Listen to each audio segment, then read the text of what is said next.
नमस्कार दोस्तों, अगर आप वीआई, एयरटेल, जियो या बीएसएनएल में किसी टेलीकॉम कंपनी का सिम इस्तेमाल कर रहे हैं तो आज की ये जानकारी आपके लिए बेहद ज़रूरी है। फ़र्क नहीं पड़ता आप नौकरी करते हैं, बिजनेस संभालते हैं, स्टूडेंट है, सीनियर सिटीजन है या फिर हाउसवाइफ, ये मामला लगभग हर मोबाइल यूजर से जुड़ा हुआ है।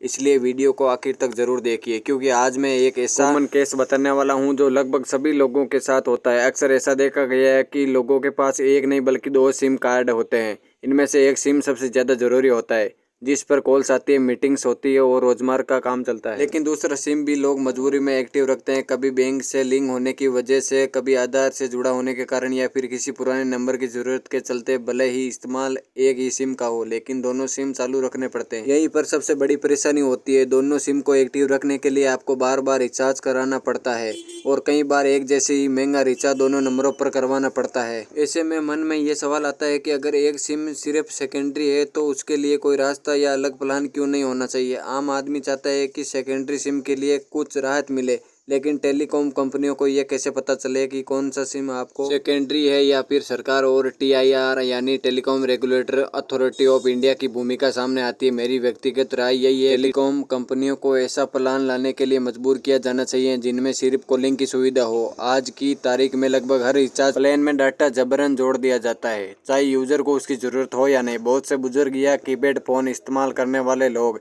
डाटा का बिल्कुल उपयोग नहीं करते, फिर भी उन्हें डाटा का पैसा देना पड़ता है। अगर सिर्फ कॉलिंग वाले प्लान आ जाए जिनमें डाटा ना हो तो यकीन मानिए रिचार्ज की कीमत 40 से 50% तक कम हो सकती है। इसमें आम आदमी, खासकर सीनियर सिटीजन और साधारण यूजर को बहुत बड़ी राहत मिलेगी। अब इसी के साथ एक और बड़ा सवाल उठता है, अगर हम अपने सिम में रिचार्ज नहीं कराते तो आखिर होता क्या है। मान लीजिए आपके पास सिम का इनकमिंग और आउटगोइंग दोनों बंद हो गई है और आपने 1 महीने, 2 महीने या 3 महीने तक रिचार्ज नहीं कराया। ऐसे में लोगों के मन में डर रहता है कि कहीं उनका नंबर किसी और को तो नहीं दिया जाएगा या फिर सिम हमेशा के लिए बंद तो नहीं हो जाएगी। सबसे पहले बात करते हैं टीआरआई की। टीआरआई वह संस्था है जो देश की सभी टेलीकॉम कंपनियों को रेगुलेट करती है। टीआरआई ने साफ निर्देश दिए है कि कोई भी टेलीकॉम कंपनी किसी भी सिम को 90 दिनों से पहले पूरी तरह डीएक्टिव नहीं कर सकती, यानी नंबर को किसी और को रियोलोकेट करना 90 दिन से पहले संभव नहीं है। हालांकि इनकमिंग और आउटगोइंग कब बंद करनी है ये कंपनी की अपनी पॉलिसी पर निर्भर करता है। कोई जल्द बंद कर देती है, कोई देर से। ये नियम सभी कंपनियों लागू होता है, चाहे वे बीएसएनएल हो, जियो हो, एयरटेल हो, वीआई हो। हालांकि व्यवहार में देखा जाए तो एयरटेल इस मामले में थोड़ा सख्त माना जाता है, जबकि जियो बाकी कंपनियों की तुलना में थोड़ा ज्यादा यूजर फ्रेंडली नजर आता है।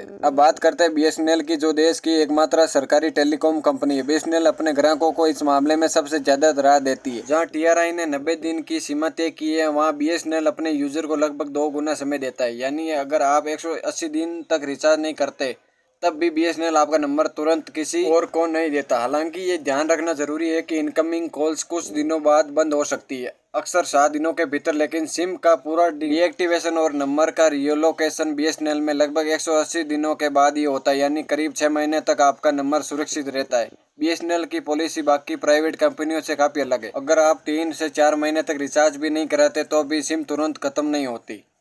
इस दौरान अगर आप दोबारा रिचार्ज कर लेते हैं तो सिम फिर से नॉर्मल हो जाता है।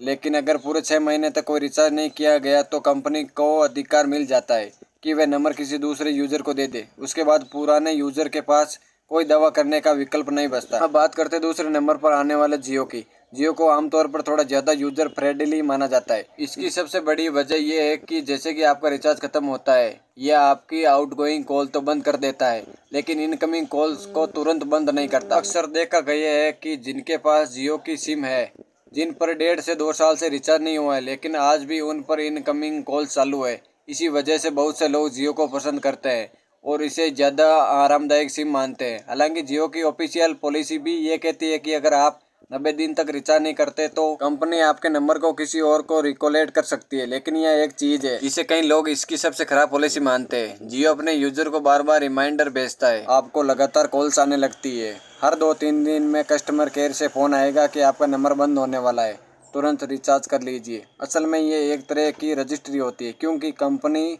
जानती है कि जैसे कि यूजर को लगेगा कि नंबर बंद हो सकता है, वह घबरा जाएगा और तुरंत रिचार्ज कर लेगा। इसी पिकनिकी का फायदा कंपनी उठाती है। अब तीसरे नंबर पर आते हैं एयरटेल पर। एयरटेल को पहले भी मैंने थोड़ा सख्त माना था और यहाँ भी वही बात लागू होती है। एयरटेल में जैसे ही आपकी आउटगोइंग कॉल्स बंद होती है उसके एक दिन के अंदर ही इनकमिंग कॉल्स भी बंद कर दी जाती है।